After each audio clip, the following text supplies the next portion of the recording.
This summer marks the 50th anniversary of the Manson family murders, one of the most notorious true crime stories in U.S. history. In August of 1969, a gang of misfit hippies led by charismatic ex-con Charles Manson randomly and gruesomely butchered 7 people in the Los Angeles area, the most famous of the victims being actress Sharon Tate, who was 8 months pregnant at the time. After months of detective work, the case was finally cracked when the ragtag band of killers was busted for an unrelated charge at a remote cabin in Death Valley. Once in jail, various family members started talking, and soon the whole sordid truth came out.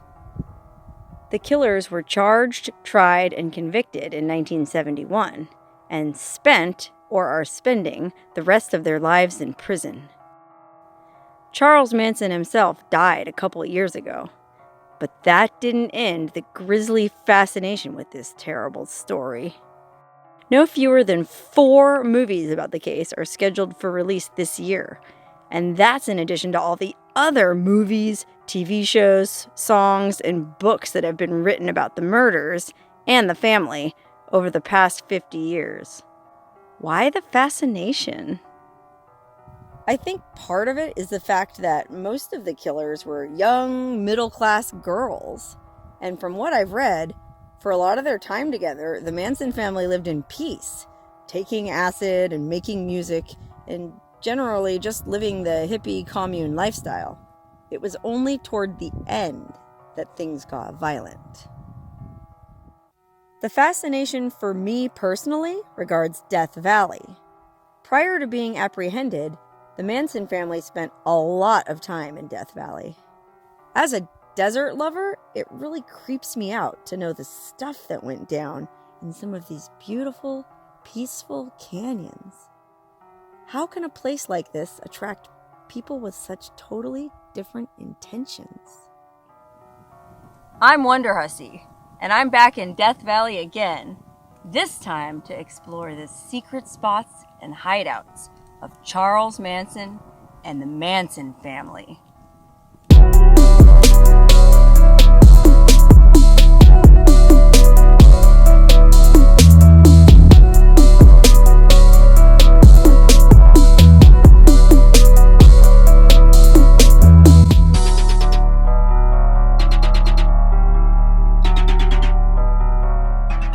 The original thing that drew the Manson family to Death Valley was the search for the bottomless pit.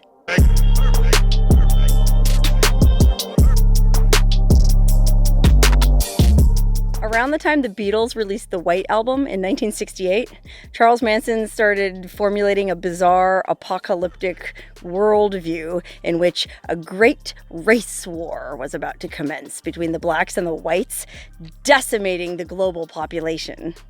Tying in with prophecies outlined in the Book of Revelations in the Bible, Manson apparently believed that his family was to be the only white survivors of this race war, and that after the war, they would repopulate the world and usher in a new era of peace. Then the 5th angel sounded, and I saw a star fallen from heaven to the earth. To him was given the key to the bottomless pit. To survive the race war, the family was supposed to hide out in the center of the earth, where a fabulous, secret, glowing underworld of gold and riches awaited them, complete with a river of milk and honey. Now they just had to find the entrance to this secret underworld. Perfect. Manson had presumably heard Native American legends about a secret underground river that flowed through the desert, which were actually probably somewhat based in reality because the Amargosa River does flow through the desert, mostly underground, from its headwaters near Beatty, Nevada, to its terminus in Badwater Basin in Death Valley. So maybe that's what he had in mind as the secret hiding place where the family could ride out the apocalypse. But how to get down there? The most likely contender for an entrance to the bottomless pit was Devil's Hole, here in what's now Ash Meadows National Wildlife Refuge. This water-filled cave is so deep, it has never been fully mapped or measured by scientists. And just a few years prior to the Manson family coming out here, a couple of scuba diving teenagers disappeared in its depths forever trying to find the bottom. Even a team of professional divers that went down to try and rescue the boys never found them, and even they couldn't find the bottom. I made another video talking about this if you're interested, and it's a fascinating story. Perfect. Anyway, Charlie came out here many times trying to figure out a way to scuba dive down through the warm spring water into the secret underground world. And supposedly, he once sat out here and meditated for 3 days straight trying to figure out a way down. But unfortunately, he was never able to figure out a way. Perfect.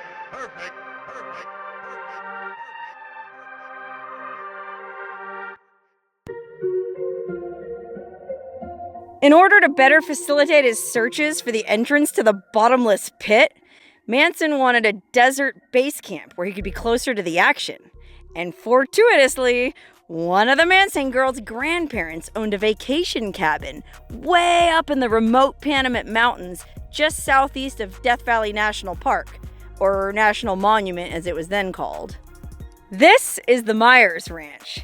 It's still privately owned by the Myers family today, so we can't get any closer, but the Manson family stayed here for a while until they found the nearby Barker Ranch to be in better condition and more to their liking. So they went down into the Panamint Valley, over to the little settlement of Indian Ranch, to get Arlene Barker's permission to stay there. And supposedly, in exchange, they gave her a gold record they'd gotten from one of the Beach Boys. It's a long story. Some of the Manson girls were hitchhiking one day, and Dennis Wilson picked them up and sort of became a family friend for a while. Now they had a base of operations and could really settle in. They moved most of their supplies and gear from the LA area out to the Barker Ranch. And this was no easy feat. The road up to Barker Ranch from the west side, up Goler Wash, is crazy rugged and nearly impossible for even a 4x4 to navigate, especially after rains. The alternate route up Warm Springs Canyon from the east is a bit less rugged, so that's how Charlie ended up driving the family's school bus to the ranch. He got it up there all right, but not without blowing out a tire or three. Needless to say, the bus stayed put at the ranch after that.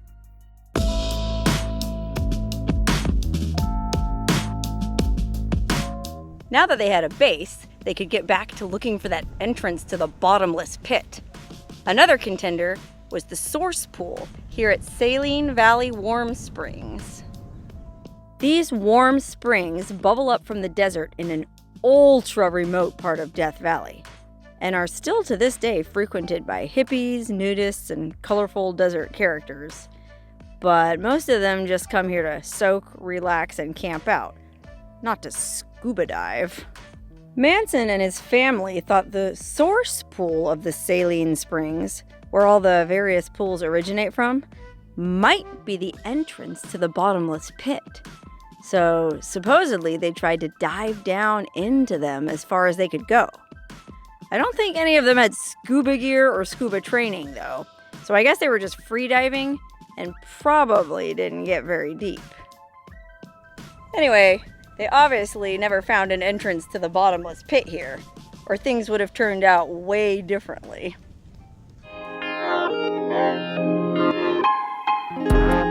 While living at Barker Ranch, the family roamed all over Death Valley. They forged off-road trails as far north as the Devil's Hole, mostly using stolen dune buggies, since regular cars were easily bogged down in the challenging desert terrain. I'm here at Ballarat Ghost Town at the base of the Panamint Mountains. This was the closest settlement to Barker Ranch.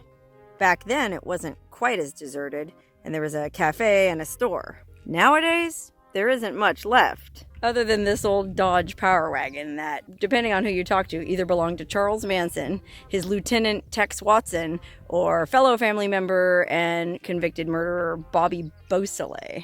I mean, from what I was able to read, I think the truck was registered to Bobby Beausoleil, basically requisitioned by Charles Manson, and then driven down Goler Wash by Tex Watson, where it became bogged down in the salt pan of Panamint Valley, and was later towed here to its final resting place in Ballarat, where it has become a grisly tourist attraction.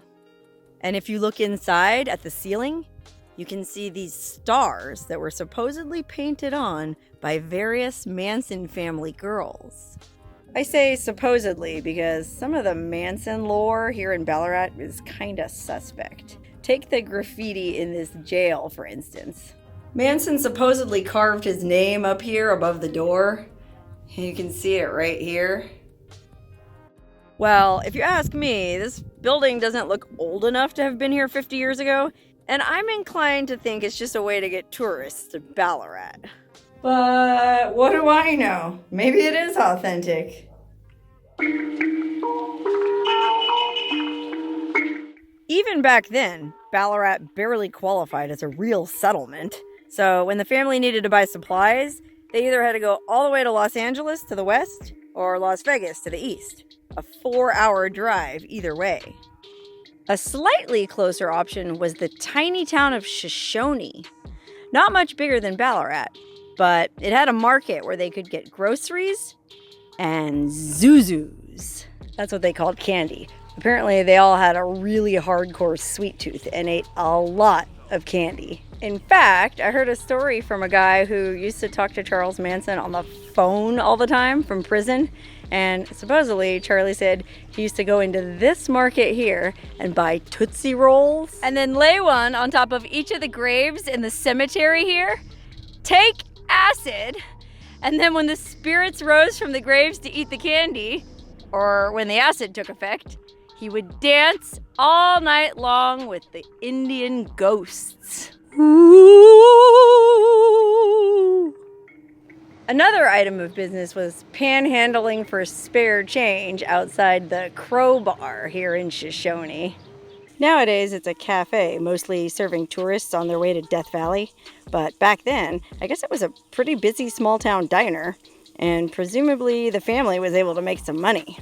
I remember reading in one book that some of the girls were giving away candy to the local teenagers here, trying to lure them away, I guess, until they got run off by the sheriff. The family holed up at Barker Ranch off and on beginning in November 1968, but after the Tate LaBianca murders, they moved out here permanently. Due to the random nature of the murders, they didn't know any of the Tate LaBianca victims personally, so there was no connection to them and the police had zero leads. It's likely that they might never have been linked to those killings, especially living way out here, were it not for an unrelated act of vandalism.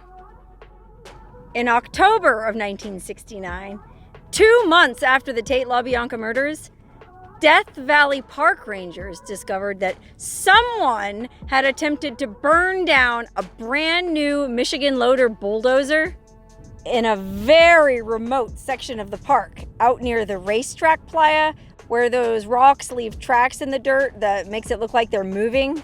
And their hunt for the responsible parties led them to the Barker Ranch, where the Manson family was holed up with a cache of stolen goods and a couple of items linking them to the Michigan loader. In addition to being cold-blooded killers, they were also ardent environmentalists who had in fact tried to burn down the piece of heavy equipment to defend Mother Earth. After the Rangers ran a few VIN numbers they jotted down at the cabin, it was discovered that at least 2 of the vehicles had been stolen.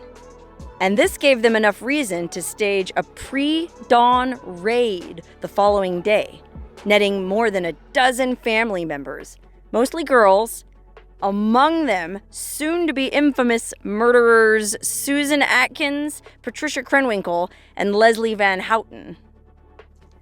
A second surprise raid the following day netted an additional 9 people. including Charles Manson himself. Law enforcement busted into the cabin at dusk when they were all sitting around a dining room table that used to be here. Because Charlie was sitting here on the corner, he was able to jump up and into the bathroom, where he somehow crammed himself into the tiny cabinet under the sink. He was only 5'4" or so, but still, that's nuts. The officer who found him later said he probably wouldn't have even checked under the sink at all if it hadn't been for a few strands of hair hanging out the door. And even then, he said he thought it was a wig at first because in the previous day's raid, they found a bunch of wigs. I guess the Manson girls used to wear wigs a lot for whatever reason. Anyway, Manson came crawling out of the cupboard and was arrested. They were all marched down Goler Wash single file to a truck and then transported to the jail in Independence, the county seat, over 100 miles to the north. At this point, no one knew there was any connection to the Grizzly Tate LaBianca killings.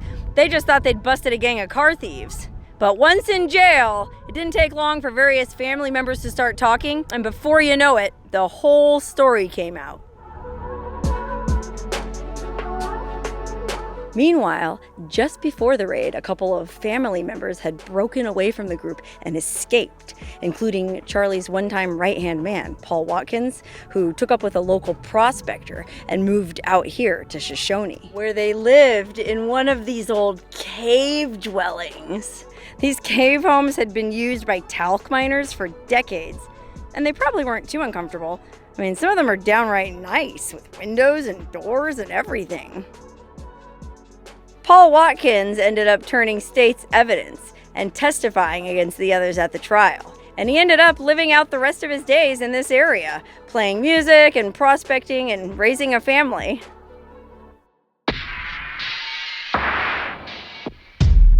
Anyway, everyone knows the rest of the story. The killers were tried, convicted, and sentenced to death row. And after the death penalty was abolished in California, spent or are spending the rest of their lives behind bars. But the fascination with this story lives on, and so does the family, to some extent. There's no organized family anymore, but some of the former members are still around.